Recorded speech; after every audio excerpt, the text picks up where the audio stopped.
The fire was already swallowing the building when she ran toward it, not away from it, her thin coat flapping like a torn flag against the smoke-filled sky. People screamed, sirens wailed in the distance, and flames clawed out of broken windows, but Eleanor Brooks did not hesitate. She had nothing to lose, the world had already taken everything from her, yet in that moment she chose to risk the only thing she still owned, her life, for a child she had never met. If you believe in kindness, second chances, and unseen heroes, take a moment right now to like this video, share it with someone who needs hope, subscribe to the channel, and tell us in the comments where you're watching from. Eleanor had been homeless for nearly 6 years, drifting between park benches, abandoned bus stops, and the quiet corners of the city that most people refused to notice. Once, she had been a nurse, known for her calm hands and gentle presence, but a chain of tragedies had slowly dismantled her life. Her husband died in an accident, medical bills piled up, depression crept in silently, and eventually the hospital job disappeared. Friends faded away, family ties grew distant, and the streets became her permanent address. Each morning she woke with aching bones and the dull weight of invisibility pressing on her chest, yet she still carried a small spark of who she used to be, a person who cared deeply even when no one cared back. That afternoon, Eleanor had been sitting near a corner bakery, hoping the owner might toss out day-old bread. The smell of smoke came suddenly, sharp and terrifying, followed by shouts that cut through the air. An old apartment building, home to working families and elderly tenants, was burning fast. People gathered in panic, recording on their phones, crying, frozen in fear. Eleanor stood slowly, her instincts waking up before her thoughts could catch up. Through the chaos, she heard a sound that pierced her heart, the unmistakable cry of a child trapped somewhere above. Without planning, without protection, she moved. Smoke burned her eyes and throat as she entered the building through a shattered doorway. Heat pressed against her skin like a living force. She climbed the stairs guided only by instinct and sound, coughing, stumbling, pushing past falling debris. Every step felt heavier than the last, yet she kept going because that cry meant someone still needed her. On the third floor, she found the child curled near a doorway, terrified, frozen, covered in soot. Eleanor wrapped the child in her coat, shielding the small body as best she could, and turned back toward the stairs. The descent was harder. Flames spread faster, beams cracked overhead, and the air grew thinner. Eleanor's legs trembled, her lungs screamed, but she refused to stop. She collapsed just outside the building as firefighters arrived, handing the child into waiting arms before darkness closed in around her. No cameras followed her. No one asked her name. As the child was rushed to safety and praised as a miracle survivor, Eleanor was quietly pushed aside, assumed to be just another homeless woman who had wandered too close to danger. Hours later, in a private hospital room across the city, the child slept safely, wrapped in clean sheets, while a man stood nearby with tears streaming down his face. His name was Jonathan Reed, a billionaire CEO known for his cold precision in boardrooms and his iron control over billion-dollar decisions.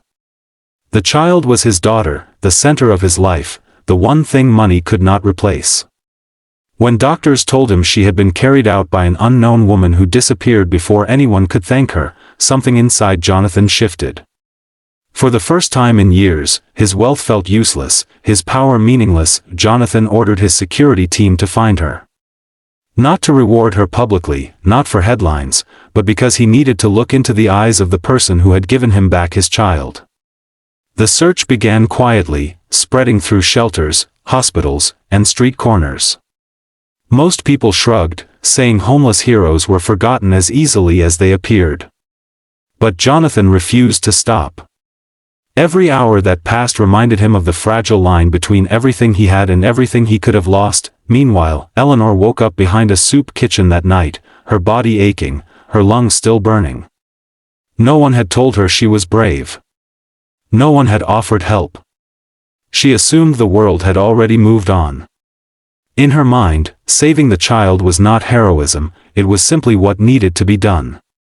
She returned to her routine, collecting bottles, avoiding the cold, carrying invisible scars that no one bothered to see. Yet something inside her felt different, lighter. as if the piece of herself she thought was gone forever had briefly returned. Days passed. The city buzzed with news of the fire, interviews with officials, praise for emergency services, but Eleanor's face never appeared. Jonathan grew increasingly frustrated, haunted by the thought that the woman who saved his daughter might be suffering alone somewhere in the same city he ruled from glass towers. Finally, a security guard mentioned seeing a woman matching the description near a downtown shelter. Jonathan went there himself, without cameras, without announcements, dressed simply, waiting among the forgotten. When he saw her, he almost missed her. Eleanor sat quietly on a bench, feeding crumbs to pigeons, her face tired but calm. She looked nothing like the heroes he had imagined. And that realization struck him harder than any speech ever could. Greatness, he understood, did not always wear clean clothes or stand on stages. Sometimes it sat silently, unnoticed, waiting for nothing in return. Jonathan approached her gently, explaining who he was and why he had been searching. Eleanor listened, confused, overwhelmed, convinced at first that it was a misunderstanding. When he told her that the child had survived because of her, tears filled her eyes, not from pride, but from relief. For the first time in years, someone saw her not as a problem to ignore, but as a human being who mattered. What followed was not a sudden fairy tale, but a slow rebuilding. Jonathan insisted on helping, but Eleanor asked for dignity before charity. She wanted treatment for her lungs, a chance to work again, a small place to live. Jonathan respected that. He arranged medical care, helped her reconnect with old certifications, and supported her transition back into society without turning her into a symbol or a spectacle. Eleanor moved into a modest apartment, learned to sleep without fear, and began working at a community clinic, helping those who reminded her of who she once was. The story eventually surfaced, not as a headline, but as a quiet ripple of inspiration. People began to talk about the homeless woman who ran into fire while others ran away, and the CEO who learned that humanity was worth more than profit. Jonathan became more present, more compassionate, funding shelters and rehabilitation programs not for publicity, but because he understood how easily lives could fall through cracks. Eleanor, though still carrying scars, walked with her head higher, knowing that even at her lowest, she had been capable of saving someone else. Years later, Eleanor often thought about that day. She did not think about the flames or the pain, but about the moment she heard a child cry and remembered who she truly was.